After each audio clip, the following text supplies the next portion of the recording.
Bismillahirrahmanirrahim. Alhamdulillahi rabbil alamin. Wassalatu wassalamu ala nabiyyina Muhammadin wa ala alihi wa sahbihi ajma'in, amma ba'du. Assalamualaikum warahmatullahi wabarakatuh. Para pendengar Radio FM, Radio Ababil, tadi yang dapat memantau siaran kita, semoga Allah SWT senantiasa merahmati kita semua. Alhamdulillah, kita akan bersama-sama menyelami Allah Subhanahu wa Ta'ala dalam surat Al-Kafirun, surat yang terdiri pada 6 ayat yang merupakan bagian daripada surat Makkiyah. Allah Subhanahu wa Ta'ala berfirman, A'udzu billahi as-sami'il 'alim minasy syaithanir rajim. Bismillahirrahmanirrahim. Qul ya ayyuhal kafirun la a'budu ma ta'budun wa la antum 'abiduna ma a'bud wa la ana 'abidun ma 'abadtum wa la antum 'abiduna ma a'bud lakum dinukum waliyadin. Para pendengar yang dimuliakan Allah SWT, Allah berfirman setelah kita berlindung kepada Allah SWT daripada syaitan dengan nama Allah yang pengasih lagi maha penyayang. Qul ya ayyuhal kafirun, katakan wahai orang-orang kafir. Surat ini Al-Kafirun adalah merupakan surat yang selalu dikaitkan dengan surat Al-Ikhlas. Maka sebagian menyebutkan dia juga dengan nama Al-Ikhlas, surat mengikhlaskan ibadah hanya untuk Allah Subhanahu wa Ta'ala. Surah Al-Kafirun selalu dibaca oleh Rasulullah sallallahu alaihi wasallam dalam banyak kesempatan. Ketika salat 2 rakaat sebelum subuh, Rasulullah baca qul ya ayyuhal kafirun yang pertama, qul huwallahu ahad.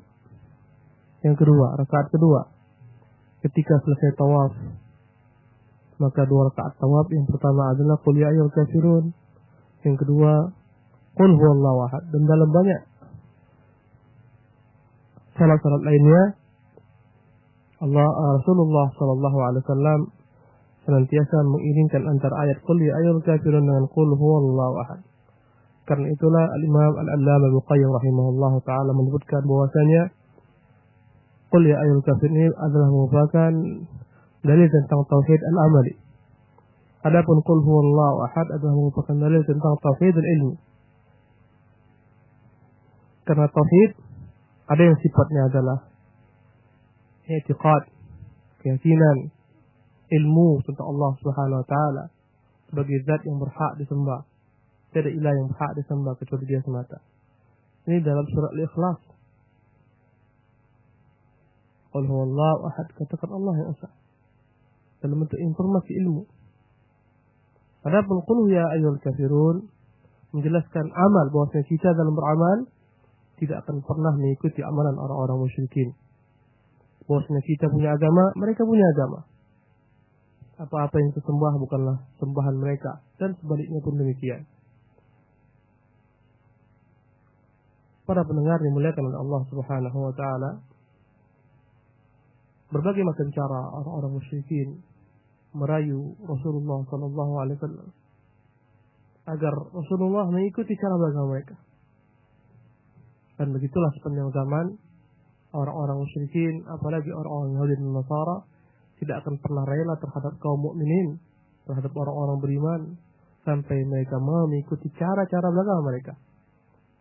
Allah katakan, "Walan tarda anka al-yahud walan nasara hatta tattabi'a millatahum." Tidak akan pernah rela terhadap orang-orang Yahudi ataupun Nasrani sampai engkau mengikuti millatahum, cara beragama mereka. Maka orang-orang musyrikin datang kepada Rasulullah sallallahu alaihi wasallam,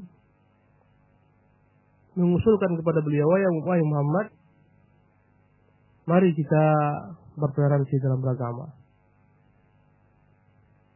Kami sembah Tuhanmu di awal siang, engkau sembah Tuhan kami di penghujung sore. Kami sembah Tuhanmu 1 tahun, dan engkau sembah Tuhan-Tuhan kami 1 tahun pula. Mereka bernegosiasi dengan Rasulullah sallallahu alaihi wasallam. Namun perkara tauhid adalah perkara yang tidak dapat dinego, tidak dapat ditawar-tawar. Tauhid adalah harga mati. Tidak ada penawar dalam tauhid. Mereka berbagai macam cara telah upayakan agar Rasulullah SAW tidak mendakwakan tauhid. Mereka rayu Rasulullah SAW, dijanjikan kepada Rasulullah kedudukan, harta, kekuasaan, wanita, dengan syarat Rasulullah tinggalkan dakwah tauhid. Mereka datang kepada Rasulullah, "Ya Muhammad, mada ja'abik?" Apa yang kau bawa? Kau pecah belah agama kami ini. Kau pecah belah antara kami. Kau cela Tuhan-Tuhan kami. Kau lecehkan cara beragama nenek moyang kami. Apakah gerangan yang kau bawa ini? Apakah karena kau memiliki ambisi tersembunyi karena kau ingin menjadi penguasa? Kalau itu keinginanmu, kami jadikan kau penguasa kami. Ataukah karena kau ingin menjadi orang yang terkaya di antara kami? Kami jadikan engkau yang paling kaya. Kami kumpulkan harta-harta kami berikan kepadamu. Ataukah engkau ingin seorang wanita? Kami carikan wanita bangsa Arab yang paling cantik untukmu. Tapi satu hal, jangan pernah kau bicarakan tentang tauhid. Jangan kau caci maki Tuhan-Tuhan kami. Jangan kau cela cara beragama nenek moyang kami. Jangan kau pecah belah jamaah kami. Kau pisahkan antara anak dengan orang tuanya, suami dengan istrinya, seorang dengan pamannya. Jangan kau pecah belah kami. Semua akan kami berikan kepadamu. Jangan singgung-singgung cara beragama kami. Tapi Rasulullah SAW tetap tidak menggubris karena tauhid adalah harga mati yang tidak dapat ditawar-tawar. Aminu billadina amanu wajhan nahar wa kfuru akhirahu la'allahum yarji'un. Berkata orang-orang kufar, berimanlah dengan apa-apa yang diimani oleh orang-orang mukmin wajhan nahar, di siang hari, wa kfuru akhirahu, tapi kafirlah kalian dengan agama mereka di sore harinya. La'allahum yarji'un, semoga mereka mau kembali kepada pendapat kalian. Mereka tawar. Tapi dalam agama Islam tidak ada toleransi dalam beragama, dalam pengertian yang sempit seperti itu. Mereka berupaya agar Rasulullah melembut, melunak, mengikuti cara beragama mereka, dan mereka mengikuti cara beragama Rasulullah. Ini bukan toleransi, ikhwan rahimanillah wa iyyakum ajma'in. Tapi ini pelecehan terhadap Islam, terhadap ruhul Islam. Karena konsekuensi tauhid adalah kufur dengan at-taghut. Konsekuensi daripada tauhid adalah kufur dengan segala macam bentuk sembahan selain Allah Subhanahu wa taala yang disembah. Tidak akan seorang dikatakan bertauhid sampai dia mau berlepas diri daripada kesyirikan dan orang-orang musyrikin, membenci kesyirikan dan orang-orang musyrikin.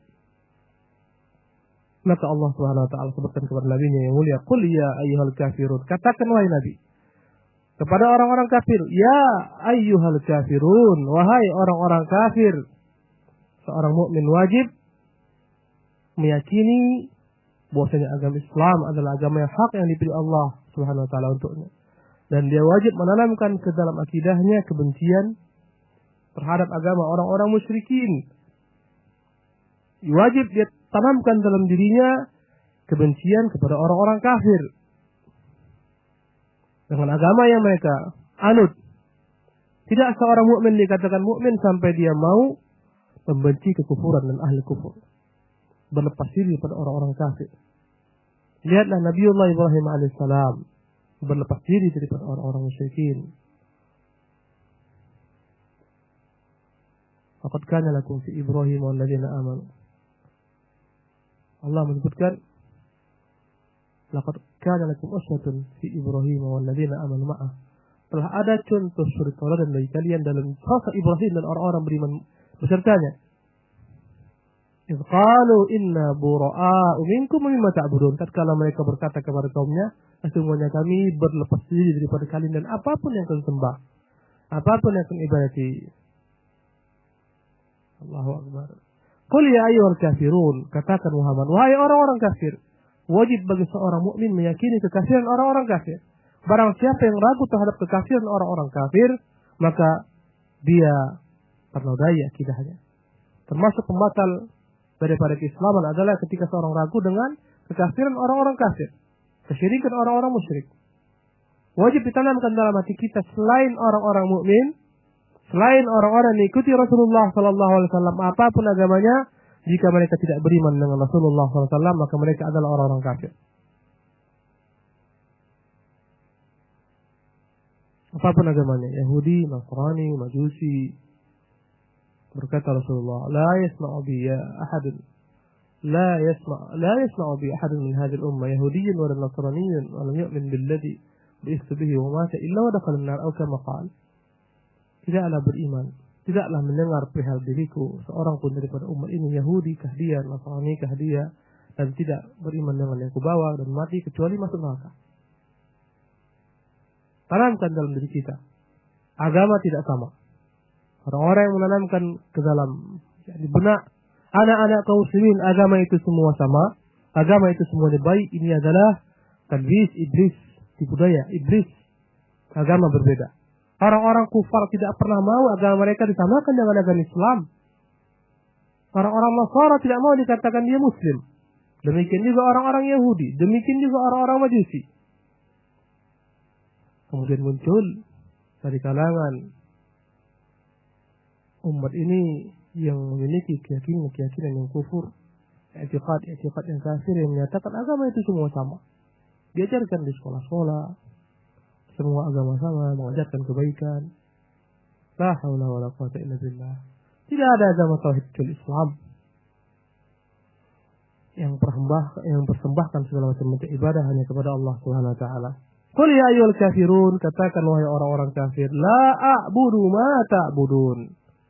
La a'bud, aku tidak akan pernah mengibadati ma ta'budun, Tuhan-Tuhan yang kalian ibadati, patung-patung yang kalian ibadati, sembahan-sembahan yang kalian ibadati dari selain Allah Subhanahu wa taala. Katakan Muhammad dengan tegas bahwasanya aku la a'bud, tidak akan pernah mengibadati, menyembah ma ta'budun, Tuhan-Tuhan yang kalian ibadati dari selain Allah Subhanahu wa taala. Patung-patungkah dia? Kuburan yang dipujakah dia? Batu-batuan, pepohonan, malaikat-malaikat, dan seterusnya. La a'budu ma ta'budun. Aku tidak akan pernah menyembah Tuhan-Tuhan kalian. Apakah matahari yang kalian sembah? Bulan, bintang, patung-patung, batu-batuan, pohon-pohonan. Semua yang kalian sembah tidak akan pernah aku sembah. La a'budu ma ta'budun. Aku tidak akan mengibadati apapun yang kalian sembah. Wala antum abiduna ma a'bud. Wala antum abiduna ma a'bud. Dan kalian pun tidak akan pernah menjadi penyembah apa-apa yang aku sembah.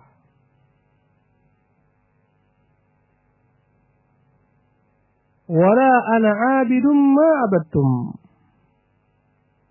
Dan aku pun tidak akan pernah menjadi penyembah apapun yang kalian sembah, Tuhan-Tuhan yang kalian sembah. Wala antum abidu nama a'bud, dan kalian pun tidak akan pernah pula menjadi penyembah apa-apa yang aku sembah. Lakum dinukum waliyadin. Bagi kalian agama kalian, amalkan. Dan bagiku agamaku. Di sini disebutkan seolah-olah redaksinya berulang. La a'budu, dengan dua penggalan yang sama maknanya, seolah-olah. La a'budu ma ta'budun, aku tidak mengibadati apa yang kalian ibadati. Wala antum abiduna ma a'bud, dan kalian pun tidak menjadi penyembah apa-apa yang aku sembah. Wala ana abidu ma abadtum, dan kalian pun tidak akan menjadi penyembah apa yang aku sembah. Dan aku tidak akan menjadi penyembah apapun yang kalian sembah. Seolah-olah kalimat yang berulang. Tetapi yang benar, wallahu ta'ala alam, penggalan yang pertama, la a'budu ma ta'budun, aku tidak akan menyembah apa yang kalian sembah.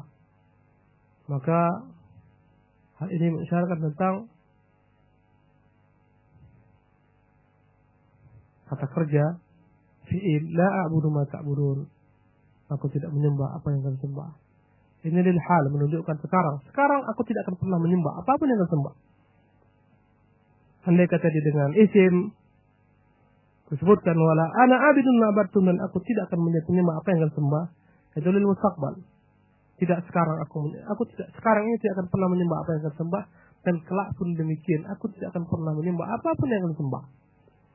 Jadi yang dikata dengan fiil menunjukkan lil hal, keadaan sekarang. Dengan isim menunjukkan lil mustaqbal, menurut sebagian ahli tafsir. Demikian pula dalam ungkapan wala antum abiduna ma'abud, dan kalian tidak akan pernah menjadi menyembah apa-apa yang kusembah yang akan datang. Al-istiqbal. Dan Syekh Utsaimin rahimahullah ta'ala menyebutkan yang lebih utama adalah penggalan ayat pertama menunjukkan tentang masalah Tuhan, bahwasanya kita tidak akan pernah menyembah Tuhan mereka. Penggalan yang kedua bukanlah berurang, tapi maknanya adalah kembali kepada cara peribadatan, dan tidak akan pernah kita ridha dengan cara peribadatan mereka. Jadi diartikan la a'budu ma ta'budun, aku tidak akan pernah menyembah Tuhan yang kalian sembah. Wala antum a'buduna ma a'bud, dan kalian tidak akan pernah menjadi penyembah apa-apa yang aku sembah. Ini berkaitan dengan Tuhan. Tuhan mereka tidak sama dengan Tuhan kita. Tuhan kita Allah, Tuhan kita Ahad, Tuhan kita Samad, Tuhan kita lam yalid wa lam yulad, lam yalid wa lam yulad. Tuhan kita satu, Tuhan kita tempat bergantung seluruh makhluk. Tuhan kita tidak pernah melahirkan dan tidak pernah dilahirkan. Walam yakun lahu kufuwan ahad. Tuhan kita tidak akan pernah ada yang dapat sekufu sepertinya, semisalnya, sebanding dengannya. Itu Tuhan kita. Tidak akan pernah aku sembah Tuhan yang akan sembah, dan kalian pun tidak akan pernah menjadi penyembah apa-apa yang aku sembah, karena Tuhan kita berbeda. Wala ana abidun ma abattum, dan aku tidak pernah mengibadati apa yang kalian ibadati. Maknanya aku tidak akan pernah ridha dengan cara peribadatan kalian. Allahu Akbar. Bara'ah, kita harus berlepas diri daripada peribadatan orang-orang musyrikin. Menjadikan agama mereka senda gurau dan bermain-main. Tidak akan pernah rela kita tentang cara peribadatan orang-orang musyrikin.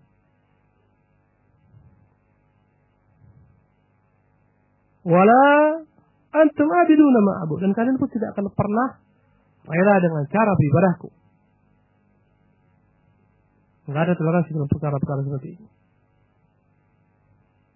Cara peribadatan kita berbeda, dan Tuhan kita pun berbeda.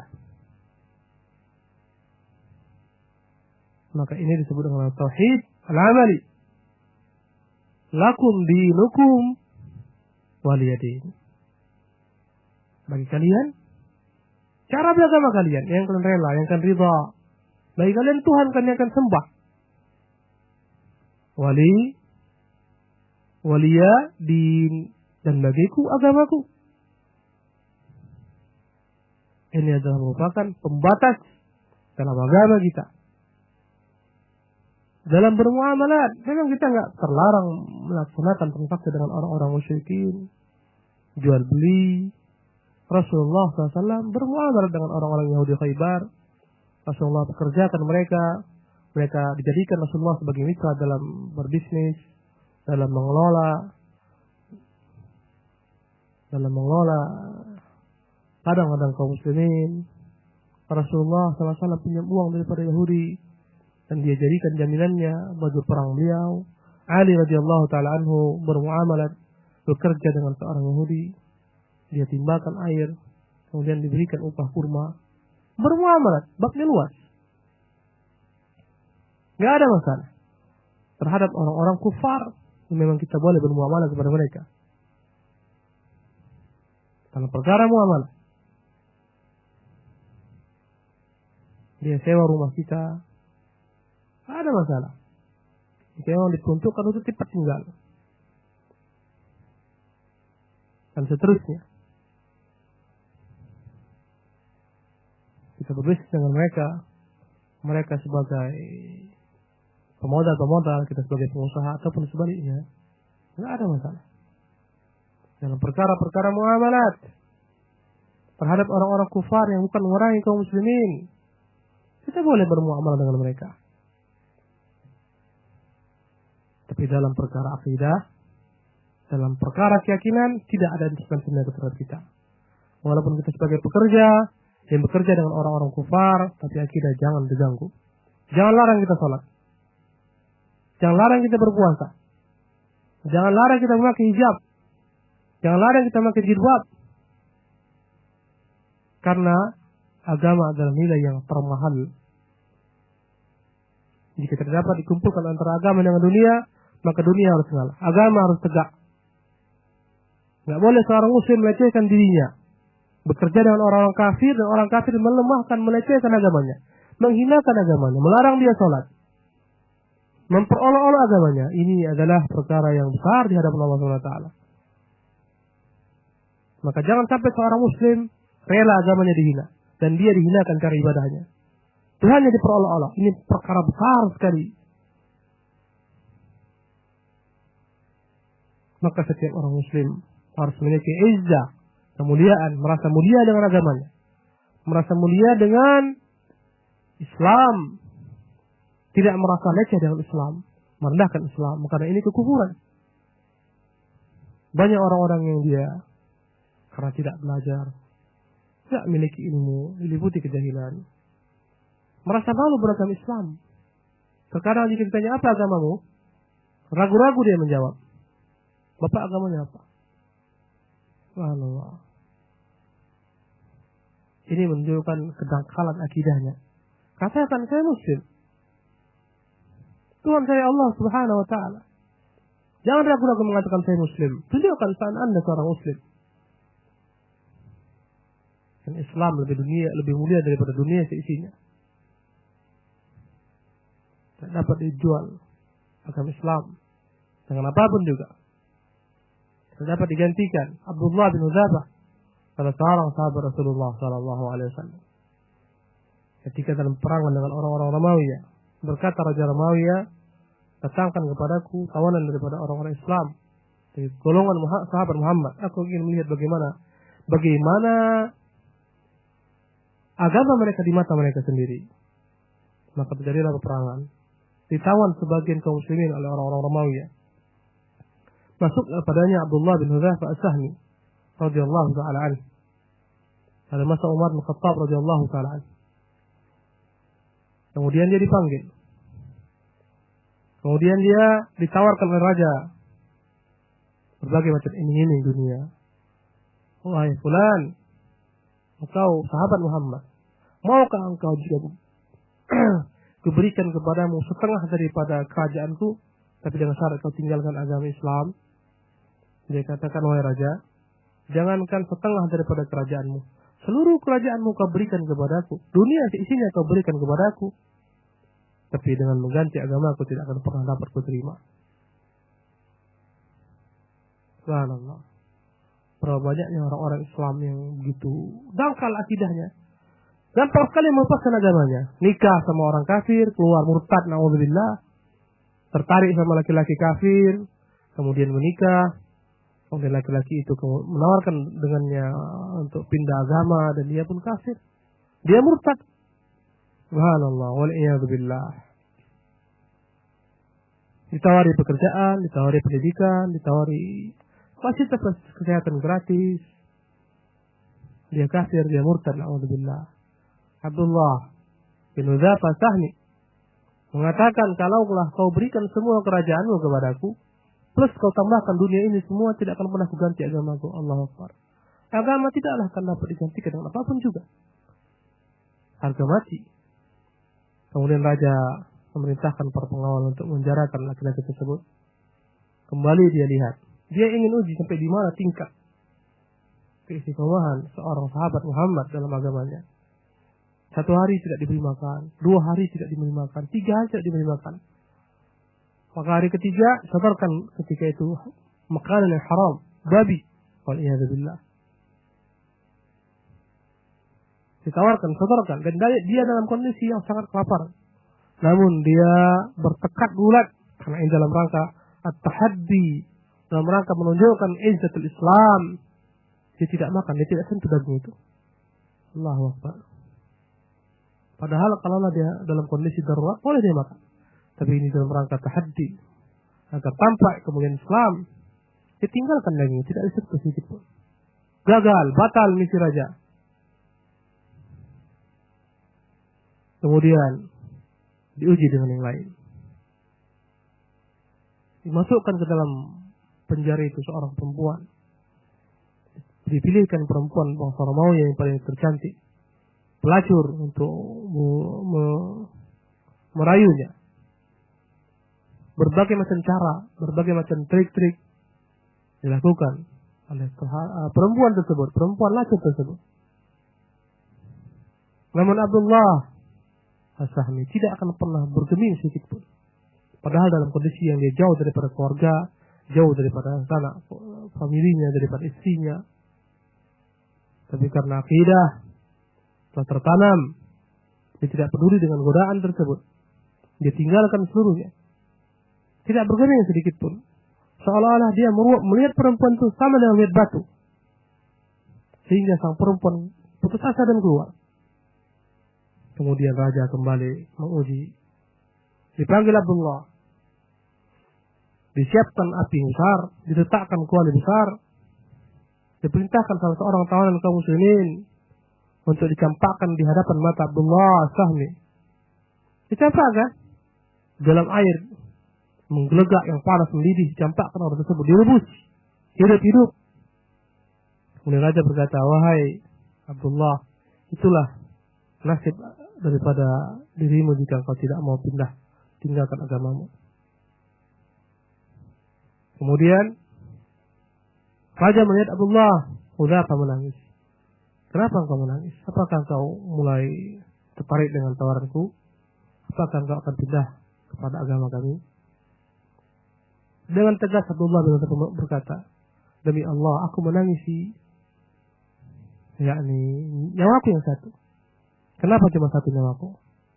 Kalaulah aku memiliki nyawa yang 1000, setiap kali satu nyawa dimasukkan, kemudian dimasukkan nyawa yang kedua dan ketiga, tentulah akan memiliki ganjaran besar dari Allah SWT. Aku tidak menangisi karena takut terhadap kematian. Tapi aku menangisi kenapa jiwaku satu saja yang terbunuh dari Allah Subhanahu Wa Taala. Kenapa tidak 1000 jiwa yang kumiliki agar aku memiliki ganjaran yang besar? Allahu Akbar. Tidak bergeming, tetap dengan istiqamah. Akhirnya raja meminta permintaan yang terakhir sekali. Kata raja, wahai Abdullah, satu permintaanku. Maukah engkau mencium kepalaku dan aku akan bebaskan dirimu dengan seluruh tawanan kaum muslimin. Kata Abdullah, kalaupun ini yang kau minta, perkaranya gampang. Maka dia cium kepala raja dan membebaskan seluruh tawanan kaum muslimin. Sampainya dia di Madinah, berkata Umar radhiyallahu ta'ala, haqqun ala kulli muslimin an yuqabbila ra'sa hadha. Sungguh layak sekali jika setiap orang muslim mencium kepala Abdullah bin Hudzaifah As-Sahmi. Ini adalah merupakan contoh ketegaran dalam akidah yang tidak dapat ditawar-tawar. Akidah tidak dapat dijual belikan, dijadikan sebagai komoditi untuk meraih dunia, waliyadzubillah, kepentingan-kepentingan politik yang dibalut dengan Islam dan seterusnya. Perkara yang sangat mahal sekali. Allahu ta'ala alam wa sallallahu wa sallam wa ala nabiyyina Muhammad. Demikian kajian kita. Semoga Allah Subhanahu wa taala mewafatkan kita di atas Islam, di atas iman, memberikan kepada kita keistiqomahan dalam beragama. Aqulu ma tasma'un wa sallallahu wa sallam ala nabiyyikum. Dan untuk pertanyaan yang pertama kita terima di line telepon. Assalamualaikum. Waalaikumsalam warahmatullahi wabarakatuh. Dengan Bapak siapa dan dari namanya? Edar di Kriya Batu Haji Asri. Iya, silakan Bapak. Saya mau bertanya dan penegasan barangkali. Iya. Kita tadi dikatakan kalau membenci agama selain Islam. Tadi dikatakan Nasrani, Yahudi gitu kan. Nah, agama-agama yang ada di Indonesia ini misalnya Buddha, Hindu, kemudian Katolik, yang lain-lain. Apakah kita harus membenci mereka juga gitu untuk ibadahnya? Terima kasih. Assalamualaikum. Waalaikumsalam warahmatullahi wabarakatuh. Bismillah, alhamdulillah, wa ba'd. Al-kufru millatun wahidah. Kekufuran itu satu agama. walaupun mereka berbagai macam itikadnya, keyakinan, Tuhan-Tuhan, cara peribadatan, tapi mereka semuanya disatukan dalam kekufuran. Maka kita wajib membenci seluruh kekufuran, apapun agama-agama mereka. Apakah Yahudi, Nasrani, Majusi, Konghucu, Shintoism, Buddha, ateisme, semuanya kekufuran. Wajib bagi seorang mukmin untuk membencinya. Dan Rasulullah tidak pernah beda-bedakan antara orang kafir. Tidak pernah Rasulullah bedakan antara penyembah berhala, penyembah malaikat, penyembah nabi, penyembah orang saleh, penyembah batu, penyembah matahari, penyembah bintang. Semua diperangi Rasulullah sallallahu alaihi wasallam. Tidak pernah Rasulullah khususkan kekufuran itu yang diperangi adalah para penyembah berhala saja. Tidak. Penyembah matahari, penyembah bintang, penyembah wali-wali, penyembah orang-orang saleh, dan seterusnya. Maka semua kekufuran itu sama-sama kufur, walaupun bercabang-cabang kekufuran tersebut. Sebagian lebih dahsyat daripada yang lainnya, tetapi wajib bagi seorang muslim untuk membenci agama apapun juga selain Islam, karena hanya Islam yang diridhai oleh Allah Subhanahu wa taala. Kemudian kalau dia belajar terus mendalami Islam, dia akan dapat mengetahui betapa tingginya Islam, betapa spesialisnya Islam dalam masalah akidah, betapa mudahnya mencerna akidah dalam Islam. Kita diperintahkan untuk memperhambakan diri untuk satu zat saja, bukan kepada zat yang banyak, bukan kepada Tuhan yang banyak. Jadi kesimpulannya, al-kufru millatun wahidah. Kekufuran itu semua sama, wajib kita benci apapun jenisnya. Apakah namanya itu ateisme, sosialis, komunis, semuanya wajib kita benci. Wal'iyadzubillah. Ya, tafadhal. Syukran Ustaz. Dan kita akan kembali mencoba menerima penelpon yang kedua. Assalamualaikum. Waalaikumsalam warahmatullahi. Dengan Bapak siapa dan di mana? Ya, dari Joko. Iya, silakan. Maaf Ustaz, saya mau tanya. Kemarin waktu Natal ada acara Natal bersama. Dan ada beberapa tokoh Islam yang ikut bersama dengan mereka merayakannya. Itu mereka bilang dalam rangka toleransi. Itu gimana Ustaz hukumnya? Iya. Itu aja. Assalamualaikum. Waalaikumsalam warahmatullahi wabarakatuh. Bismillah, walhamdulillah, wassalatu wassalamu ala rasulillah. Ini menunjukkan kedangkalan akidah kaum muslimin, sehingga mereka tidak tahu batasan-batasan toleransi dalam agama. Ya, hukumnya haram.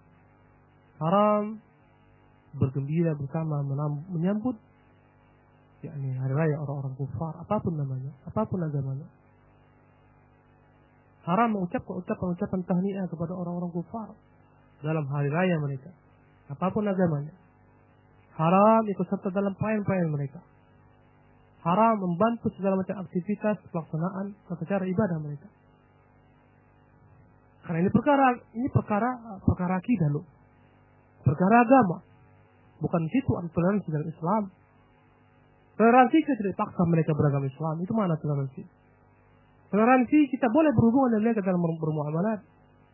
Sampai jumhur ulama membolehkan untuk menikahi perempuan ahli kitab, walaupun dia beragama Nasrani, beragama Yahudi. Itu toleransi yang benar. Ya. Toleransi adalah ketika kita melihat ahli zimmah, orang-orang kafir yang miskin, tidak mampu membayar jizyah, kita lepaskan daripada pundaknya kewajiban membayar jizyah.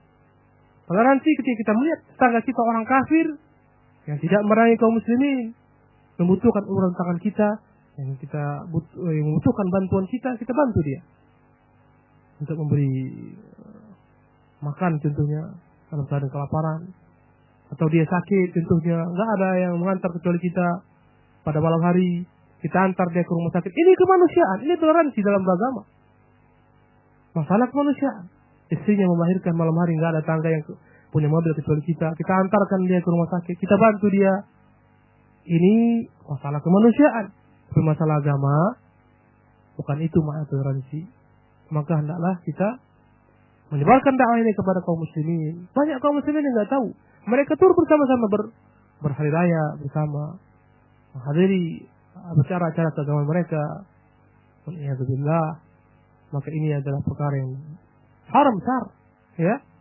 Andai kata dia diiringi dengan keridhaan terhadap agama mereka, maka kufur keluar daripada Islam. Wal'iyadzubillah. Wallahu ta'ala alam.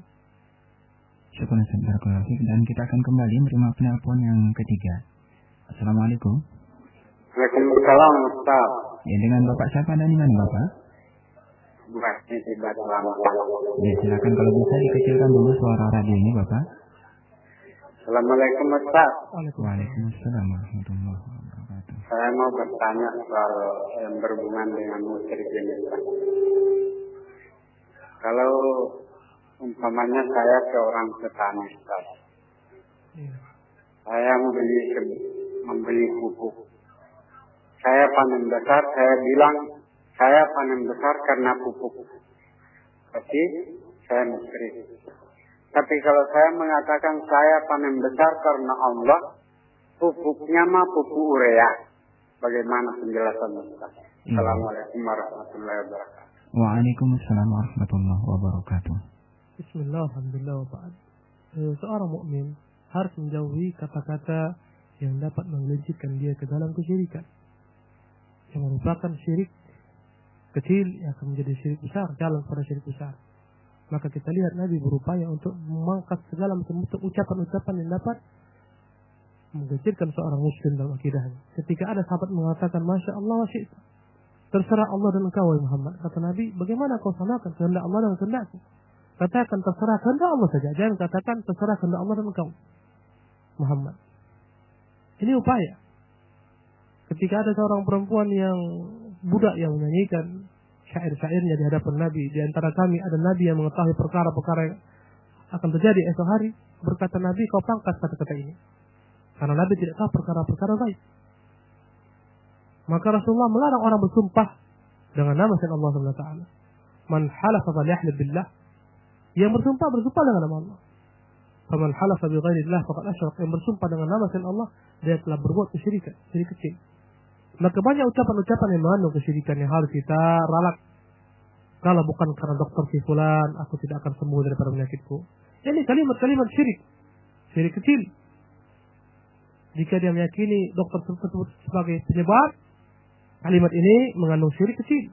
Tapi jika sebagai perantara, ketika dia meyakini dokter sebagai perantara, Allah yang menyembuhkan, dia telah tergelincir ke dalam syirik kecil dalam ucapannya. Tapi kalau anda kata dia yakin dokter inilah sang penyembuh, dokter inilah kesembuhannya, tanpa dokternya tidak akan sembuh, ini adalah i'tiqad yang membuat dia tergelincir ke dalam syirik besar. Karena kesembuhan di tangan Allah, bukan di tangan dokter. Karena tidak ada seorang pun dokter yang lepas daripada ketentuan Allah SWT yang terkadang dia sakit dan seterusnya dan dia mati. Maka jangan ucapkan demikian. Katakan alhamdulillah ini semua panen dengan alhamdulillah panen besar ini ku peroleh karena karunia Allah SWT. Dan ini tentunya dengan sebab mungkin jadi ini adalah dampak daripada kita pakai pupuk ini, pupuk itu, kita pakai benih ini, benih itu. Tidak mengapa. Ya. Tapi hendaklah setiap orang berusaha menjaga kalimat-kalimat ini jangan sampai terjadi ke dalam kesyirikan. Kalau bukan karena anjing, masa pencuri rumah kita. Ini kata-kata yang harus dihindari. Atau perkataan orang-orang Arab, mutirna binau ikada. Kalau bukan bulan ini, maka tidak akan muncul hujan. Kalau bukan karena bintang ini, tidak akan mungkin muncul hujan. Ini kalimat-kalimat yang mengandung kesyirikan. Turunnya hujan tidak berkaitan dengan terbit dan tenggelamnya bintang, tapi terkait dengan Allah Subhanahu wa taala. Maka hendaklah setiap orang mukmin menjaga jangan sampai tergelincir kata-katanya ke dalam kata-kata yang mengandung kesyirikan. Wallahu taala a'lam. Syukran Barakallahu fiik. Dan kita akan bacakan pertanyaan yang masuk dari SMS. Yang berasal dari Singapura, Ustaz, kami bekerja dengan orang kafir. Apakah makanan yang mereka berikan kepada sesembahan mereka haram bagi kami, seperti kue-kue dan buah-buahan? Mohon penjelasannya, Ustaz. Bismillah, alhamdulillah, ba'd. Jika makanan tersebut dalam bentuk sembelihan jelas tidak ada perbedaan para ulama. Wa ma'dzubiha 'ala nusubi, apa-apa yang disembelih untuk berhala-berhala itu haram dimakan, itu bangkai hukumnya. Walaupun ayam yang halal hukum asalnya, tapi ketika disembelih untuk selain Allah, walaupun kambing, walaupun lembu, walaupun unta, jika dia disembelih untuk selain Allah SWT, maka dia bangkai haram dimakan. Adapun hal-hal lain yang memang hukum asalnya boleh, bukan sembelihan, kue-kue dan seterusnya, maka kalaulah kita makan hal tersebut menunjukkan ridho kita kepada agama orang-orang kufar, jangan dimakan. Ya, Apalagi sampai melecehkan agama kita. Setelah mereka sembahkan kepada tuan-tuan mereka, diserahkan kepada kita untuk dimakan. Ya. Ini kemungkaran besar. Maka jangan, yang paling selamat adalah bagi agama seorang untuk tidak memakan kue-kue seperti ini. Tunjukkan kebencian kita terhadap cara belaga mereka. Apa-apa yang mereka berikan selain untuk tuan-tuan mereka, jangan kita sentuh. Tunjukkan kita membenci agama mereka, cara peribadatan mereka, dan tidak ridha dengan sedikit apapun apa yang mereka buat. Maka yang lebih utama tidak makan hal seperti ini, meninggalkan perbuatan seperti ini, dan boleh jadi menjadi wajib, bahkan menjadi haram makannya jika itu melecehkan agama kita. Wallahu ta'ala alam. Syukur saudara Kolofik, dan masih dari pertanyaan dari SMS yang berasal dari Uhti Zahau.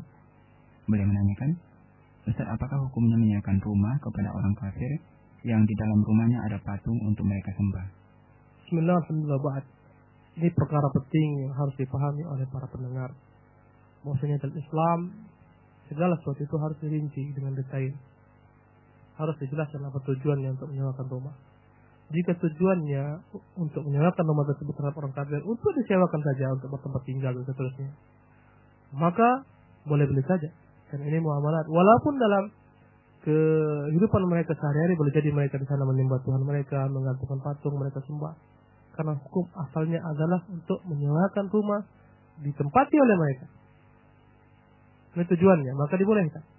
Tetapi jika mereka memang ingin menyewa rumah untuk menjadi rumah ibadah, tempat kebaktian mereka, maka haram hukumnya menyewakan rumah tersebut. Karena ini membantu mereka untuk berbuat maksiat. Karena tujuan mereka bukan lagi untuk tempat tinggal, tapi tempat ibadah. Maka andai kata seorang kafir mengatakan, saya mau nyewa rumah pak, mau tempat tinggal saya dan anak-anak, boleh disewakan. Mengenai masalah bolehnya, boleh disewakan. Tapi ketika dia jadikan rumah tersebut tempat ibadah, berkumpul mereka rame-rame di sana, menyembah Tuhan mereka rubah fungsinya jadi ibadah, maka ini adalah merupakan kesalahan besar. Wajib kita keluarkan mereka dari rumah kita, karena mereka telah menyalahi izin tempat tinggal menjadi tempat ibadah. Tapi kalaupun dia memang menyewa rumah untuk dia tempati, di sana digantungkannya Tuhannya, ya, dia sembah Tuhannya di sana, rumah tersebut, nggak ada masalah. Karena ini bukan hukum tujuan. Hukum tujuannya adalah menyewa rumah. Dan di sini, ya, peribadatan yang diperbuat tidak menjadi sebagai tujuan dasar. Ditanyakan kepada Syekh Utsaimin rahimahullah telah pernah menjelaskan tentang masalah hukum menyewakan rumah untuk maksiat. Dia berikan contoh. Kalaulah satu rumah disewakan untuk bermaksiat pada Allah, disewakan khusus untuk orang-orang yang ingin merokok contohnya, atau menghisap candu contohnya, disewakan untuk orang-orang yang menghisap narkoba di sana, mengkonsumsi narkoba, maka hukumnya haram. Jika rumah tersebut tujuannya untuk hal tersebut. Kalau andai kata ada orang mau merokok, silakan merokok dalam rumah itu, disewakan. Ini hukumnya haram kata beliau. Tapi jika ada satu keluarga yang ingin menyewa rumah tersebut, dan pemimpinnya, bapaknya contohnya seorang perokok, dan pasti dia walaupun dia menyewa rumah tersebut, dia akan merokok dalamnya, maka dibolehkan dalam contoh yang kedua. Karena contoh yang kedua, dia tujuan utama adalah menyewa rumah untuk tempat tinggal, maka dibolehkan walaupun dia boleh jadi berbuat apa-apa yang tidak kita senangi, dia merokok contohnya. Tapi andai kata dijadikan tujuan dasarnya adalah untuk merokok rumah tersebut, yang merokok karena dilarang contohnya di negeri-negeri muslimin, kecuali di tempat-tempat seperti itu, maka menyewakannya terlarang. Ya. Jadi mengambil hukum tujuan. Apa hukum jual beli pisau? Jual beli pisau hukumnya halal, asal muasalnya halal, karena dia dapat dipergunakan untuk banyak hal. Tapi ketika ada seorang yang ingin membunuh dan dia mengatakan saya ingin membunuh si fulan, berapa kau jual pisau ini? Tidak boleh dijual. Kenapa tidak boleh? Karena ini menjadi sarana untuk membunuh. Karena tujuan yang membeli pisau ini untuk membunuh. Maka tidak boleh kita bantu dia untuk melanggengkan perbuatan tersebut. Tapi andai kata dia nggak bilang-bilang dia beli pisau kita, dia gunakan untuk membunuh, maka kita nggak dapat dosa di sini. Wallahu ta'ala a'lam. Syukur barakallahu. Dan kembali kita terima di line telepon. Assalamualaikum. Waalaikumsalam Ustaz. Dengan Bapak siapa dan di mana Bapak? Dari Bapak Ali Taman Sari. Ya, silakan Bapak. Assalamualaikum Ustaz. Waalaikumsalam warahmatullahi wabarakatuh. Begini Ustaz, bagaimana dengan masjid-masjid kita Ustaz yang menerima dana atau bantuan dari orang-orang kafir itu, orang Ansarah itu, Ada yang berupa uang, ada yang berupa lampu gitu. Itu yang kedua Ustaz, apa boleh kita mengundang orang-orang Nasrani itu ketika hari raya besar kita datang ke rumah kita kayak Idul Fitri gitu. Itu aja Ustaz. Syukron. Assalamualaikum warahmatullahi wabarakatuh. Waalaikumsalam warahmatullahi wabarakatuh. Ada dua pertanyaan. Yang pertama tentang masalah bantuan orang-orang kafir. Apakah boleh kita menerima bantuan orang kafir untuk proyek-proyek Islam, untuk masjid, pesantren, dan misalnya amalan-amalan sosial? Kita katakan jika bantuan tersebut tanpa tendensi apapun juga, maka boleh diterima. Tentunya pemerintah kufar, sudah di negeri kufar, karena mereka melihat ada kemaslahatan untuk membantu orang-orang Islam supaya mereka tidak memberontak dan seterusnya, dibuatkan bagi mereka masjid, maka boleh kita di sana, nggak ada larangan. Orang kafir bantu kaum muslimin, dia belikan lampu-lampu masjid, dia belikan semen, dia belikan keramik dan seterusnya. Jika tidak diiringi dengan intervensi apapun juga, nggak ada masalah. Nabi menerima hadiah daripada orang-orang kafir. Nabi menerima hadiah dari Raja Muqawqis Mesir, dari Raja Romawi dan lain-lainnya. Ya, tidak mengapa. Tapi jika ada intervensi, ada udang di balik batu, ada niatnya tertentu di balik pemberian itu, maka hendaklah kita berlepas diri daripada segala macam bentuk bantuan-bantuan orang kafir. Demikian juga ahli bid'ah, sama hukumnya. Berlepas diri daripada bantuan ahli bid'ah yang memang mereka memiliki tujuan-tujuan tertentu. Kalau anda kata mereka ingin jadikan masjid kita sebagai basis untuk kesesatan dan seterusnya, kekufuran, bid'ah dan seterusnya, memecah belah kaum muslimin, bantuan-bantuan untuk tujuan-tujuan dunia, jabatan dan seterusnya, nggak usah terima.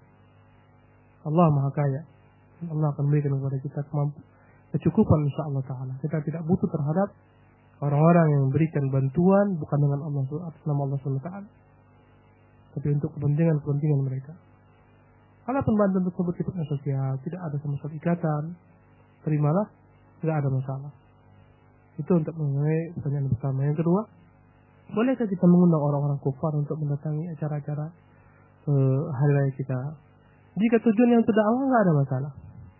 Undang mereka, Pak, besok kita raya, datang Pak ya, makan-makan di rumah, ada acara makan-makan. Datang dia di sana, dakwahi dia.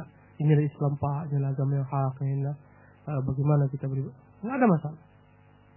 Atau ketika raya datang orang kafir, karena dia memang nggak tahu agama dan agama mereka juga sama sekali tidak mengajarkan bagaimana akidah yang lurus, akidah yang hak. Ketika kita raya dia datang, selamat raya Idul Fitri Pak, kata dia. Datang dengan keluarganya, terima. Jamu mereka, beri mereka makan, dakwahi mereka, tunjukkan kepada mereka ini Islam luhur perkaranya. Tapi andai kata kita mengikuti cara mereka, tidak ada jalan ke sana. Tidak boleh, haram hukumnya. Mengucapkan saja pun selamat hari raya ini contohnya nggak boleh. Ini adalah merupakan perkara akidah yang tidak bertawar-tawar. Wallahu ta'ala a'lam. Syukur barakallahu fiik, dan kita akan kembali menerima penelpon yang selanjutnya. Assalamualaikum. Waalaikumsalam. Dengan Bapak siapa dan di mana? Bisa dikecilkan suara radionya Bapak? Iya. Assalamualaikum Ustaz. Waalaikumsalam warahmatullahi wabarakatuh. Silakan langsung Bapak. Ini Ustaz, mengenai bantuan tadi itu. Ini musim kampanye. Di masjid-masjid kaum muslim selalu datangi oleh caleg-caleg dan partai-partai yang ingin mendakwahkan partainya. Dan notabene partai itu bukan membela kepentingan Islam. Itu menerima bantuan dari mereka itu gimana hukumnya? Itu aja. Assalamualaikum warahmatullahi wabarakatuh. Waalaikumsalam warahmatullahi wabarakatuh. Bismillah, alhamdulillah, ba'd. Sama dengan jawaban tadi.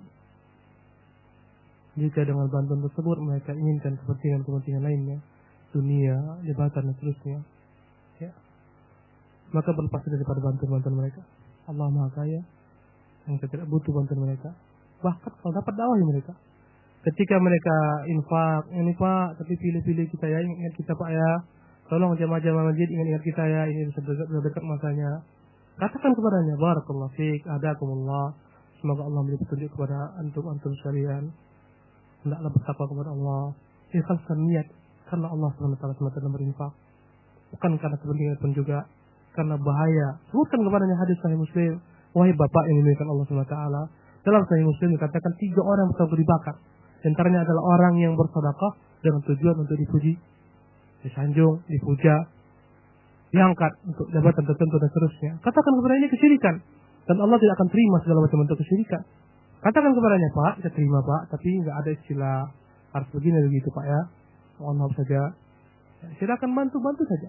Nggak usah pakai embel-embel nama ini, nama itu, pilih ini, pilih itu. Dan jangan sampai partai-partai ini memecah belah jamaah kaum muslimin dalam masjid-masjid mereka. Dan sampai pecah belahan dimulai daripada masjid-masjid. Jangan sampai dijadikan masjid sebagai ajang untuk urusan-urusan seperti ini. Waliyahzubillah. Kalau mereka ikhlas, dia nggak akan sebutkan daripada partai ini. Enggak. Dia diam-diam dari hamba Allah, Pak. Itu orang ikhlas. Tapi kalau anda kata ada hitung-hitungan, ini Pak kurban saya 10 ekor unta. Tapi ingat kita Pak ya. Ini mengajarkan kepada kaum muslimin kesyirikan dalam beribadah. Walaupun dia bilang dakwah kami untuk Islam, segala macam. Ada, Islam nggak pernah ajarkan demikian. Islam ajarkan agar seorang itu ikhlas untuk Allah SWT. Ada bencana, muncul langsung posko-posko, tenda-tenda segala macam dengan simbol-simbolnya. Berlomba-lomba mereka mencari simpatisan masyarakat. Ittaqullah, bertakwalah kepada Allah. Hendaklah Anda berbuat amal apapun karena Allah SWT. Bukan karena tujuan-tujuan tertentu, hambang-lama tertentu, simbol-simbol tertentu. Wallahu ta'ala alam. Syukur barakallahu fiik. Dan kita akan kembali bacakan pertanyaan yang masuk dari SMS. Ustaz, bagaimana dengan sikap muamalah kita terhadap orang-orang kafir yang ternyata memerangi saudara kita di Palestina? Baik, bismillah, alhamdulillah ba'd. Tentu sikap kita kepada orang-orang kafir yang memerangi kaum muslimin, membenci mereka. Jika kita memiliki mampu, turut serta yang memerangi mereka, kita perangi mereka. Berjihad melawan mereka. Andai kita memang tidak memiliki kemampuan karena jauhnya tempat dan segala macam bentuk halangan-halangan lain untuk berjihad dengan mereka, maka bantulah mereka dengan doa, bantulah mereka dengan infak yang bisa kita kumpulkan dan seterusnya. Ini cara bagaimana membantu mereka. Wallahu ta'ala. Syukur barakallahu fiik. Dan selanjutnya kita akan kembali membacakan pertanyaan masuk dari SMS. Ustaz, apakah saya ikut berdosa kalau suami saya orang yang tahu agama tetapi tidak sholat dan tidak membaca Al-Quran dan tidak berpuasa, tidak sholat Jumat dan merokok? Bismillahirrahmanirrahim. Ini membutuhkan dakwah khusus. Istri tentunya lebih banyak bersabar mendakwai suami karena suami tingkatnya lebih di atas dia dengan cara-cara yang ma'ruf, yang baik, dengan cara yang bijak. Belikan buku, carikan PCD, hidupkan radio dakwah, sebarkan dakwah di rumah, baca Quran sendiri, ajak dia dengan pelan-pelan, mas, puasa yuk, dan seterusnya. Kalaupun dia tetap mengingkari atau tidak mengerjakan, kita lepas daripada kewajiban untuk mendakwakan. Yang jelas tidak pernah jenuh-jenuh, bosan-bosan mengajak dia terus untuk berdakwah, untuk mengikuti jalan kebenaran. Ya, andai kata kita dianggap tidak akan mampu memberikan kepadanya masukan ataupun nasihat, coba cari yang lain. Siapa yang orang-orang dia hormati, yang dia muliakan? Ibunya, bapaknya, ada orang-orang tua di kampung, di tempat tersebut. Ada orang tersebut agar memberikan kepadanya masukan, nasihat, untuk segala macam bentuk kritikan.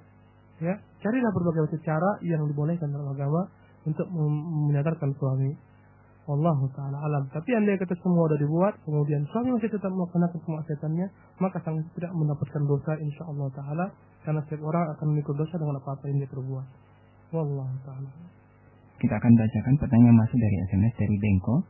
Ustaz, keluarga saya ada yang non-muslim dan apakah wajib kita untuk menasihati mereka untuk masuk Islam? Ustaz? Wajib hukumnya kita berikan kepada mereka nasihat untuk tawaran kepada mereka agar beragama Islam. Walaupun kita tidak bisa maksa, tapi hanya menawarkan saja. Menerangkan kepadanya hak tentang tauhid Islam, kemuliaan Islam, Tuhan dan Islam, syariat Islam yang begitu mudah dan seterusnya. Ajarkan kepadanya. Kalau dia menerima syukur, kalau tidak dia menerima, maka kita lepas daripada beban kita untuk berdakwah. Wallahu ta'ala alam. Syukur. Dan kita akan kembali menerima penelpon yang masuk. Assalamualaikum. Waalaikumsalam warahmatullahi wabarakatuh. Dengan akhir namanya. Iya, silakan langsung. Mau nanya Ustaz, ada pertanyaan dari negara tetangga bahwa di negara tetangga itu setiap satu Muharram itu mereka mengadakan membuat bubur-bubur Asyura katanya Ustaz. Apakah ada contohnya demikian Ustaz? Assalamualaikum. Waalaikumsalam warahmatullahi wabarakatuh. Alhamdulillah ba'd. Satu Muharram nggak ada ibadah khusus. Tidak ada ibadah khusus, bersenang-senang dan seterusnya. Karena Islam hari bersenang-senang, hari raya itu hanya 2 saja setahun sekali. Idul Fitri itu apa? Nggak ada penyambutan hari-hari yang kita khususkan untuk bersenang-senang, bergembira padanya, kumpulkan semua anak keluarga. Kecuali jika sifatnya kebetulan saja karena itu hari libur, maka kita pergi berjalan-jalan, bersenang-senang tentunya. Tapi dikhususkan tidak ada. Adapun 10 Muharram, maka ibadah yang dikhususkan sana adalah berpuasa. Namanya puasa Asyura. Disunahkan berpuasa di tanggal 10 Muharram. Bahkan itu di awal Islam diwajibkan. Dan lebih utama adalah ketika seorang berpuasa pada satu hari sebelumnya, 9 dan 10, atau satu hari setelahnya, 10-11. Untuk menyelisih orang-orang Yahudi yang juga berpuasa pada tanggal 10 Muharram. Adapun ibadah-ibadah lain tidak ada. Itu ibadah yang dikhususkan dalam 10 Muharram. Wallahu ta'ala a'lam. Syukur barakallahu fiik. Dan selanjutnya pertanyaan yang berasal dari SMS dari Akhi Adi di Pulau Sambu. Ustaz, bolehkah kita bersilaturahim dan saling mengunjungi dengan kaum non-muslim? Baik, bismillah, alhamdulillah ba'd. Jika tujuannya berdakwah boleh ya, barakallahu fiik. Berdakwah atau berbisnis, perkara-perkara yang boleh. Saya datang ke rumahnya karena ada pembicaraan tentang bisnis, nggak ada masalah. Saya datang ke rumahnya untuk mendakwakan dia, nggak ada masalah. Tujuannya adalah dakwah, tujuannya adalah perkara-perkara bisnis dunia, nggak ada masalah. Bukan silaturahim, silaturahmi itu kepada orang-orang beriman saja. Wallahu ta'ala. Syukur barakallahu fiik. Dan kita akan kembali menerima penelpon. Assalamualaikum. Assalamualaikum. Waalaikumsalam warahmatullahi wabarakatuh. Bisa dikecilkan dulu suara radionya Bapak? Ya. Iya, Assalamualaikum Ustaz. Waalaikumsalam warahmatullahi wabarakatuh. Saya minta penjelasan ini Ustaz soal keberadaan Allah Subhanahu wa taala dan surah An-Nahl itu yang ayat 150 dan Al-Baqarah ayat 186 yang mengatakan bahwa apabila Mbak Muhammad mengatakan tentang diriku, katakanlah dia bahwa saya sangat dekat sama dia. Surah Al-Baqarah ayat 186. Tolong jelaskan Ustaz, bagaimana penjelasannya. Assalamualaikum warahmatullahi wabarakatuh. Waalaikumsalam warahmatullahi wabarakatuh. Alhamdulillah ba'd. Allah dekat dengan makhluknya. Dan Allah menyertai makhluknya, tapi bukan dengan zatnya, dengan ilmunya Allah tabaraka ta'ala. Semua ayat yang menjelaskan Allah menyertai kita dengan ilmunya, bukan dengan dirinya, karena Allah tidak pernah menyatu dengan makhluk. Kedekatan Allah dengan makhluknya adalah kedekatan dengan ilmunya. Dia meliput kita dengan kekuasaannya, dia menguasai kita dimanapun kita berada, dengan rahmatnya, dengan rezeki yang dikurniakan kepada kita, bukan dengan diri Allah SWT. Wa idza sa'alaka ibadi anni fa inni qarib. Jika bertanya kepadamu hamba-hambaku tentangku, katakan aku dekat. Ujibu da'at da'i tada'an. Aku akan kabulkan doa orang berdoa jika berdoa kepadaku. Maka Allah dekat. Ketika para sahabat berzikir dengan keras, mengucapkan la ilaha illallah dengan kerasnya, berkata Rasulullah, irbi'u ala anfusikum. Hendaklah kami rahmati diri kalian, karena kalian bukan menyuruh Tuhan yang jauh, Tuhan yang tidak mendengar, Tuhan yang tidak melihat. Dia bersama kalian dimanapun kalian berada. Allah menyertai kita dengan ilmunya. Adapun zat Allah Subhanahu wa taala di atas arasnya, maha tinggi. Dan itu adalah merupakan wadah al-sunnah wal jamaah. Semua ayat yang menyebutkan wa huwa ma'akum aina ma kuntum, dan dia menyatakan mana pun berada, dengan ilmunya Allah tabaraka ta'ala, bukan dengan zatnya. Maka pemahaman yang salah ketika ada orang mengatakan Allah Subhanahu wa taala itu menyatu dengan makhluk, salah. Atau yang mengatakan Allah Subhanahu wa taala itu bukan di atas, bukan di bawah, bukan di dalam alam, bukan di luar alam, salah. Allah Subhanahu wa taala di atas. Dan Allah Subhanahu wa taala tidak disebut dengan tempat. Allah taala. Syukur barakallahu fiik. Dan selanjutnya pertanyaan yang masuk dari SMS.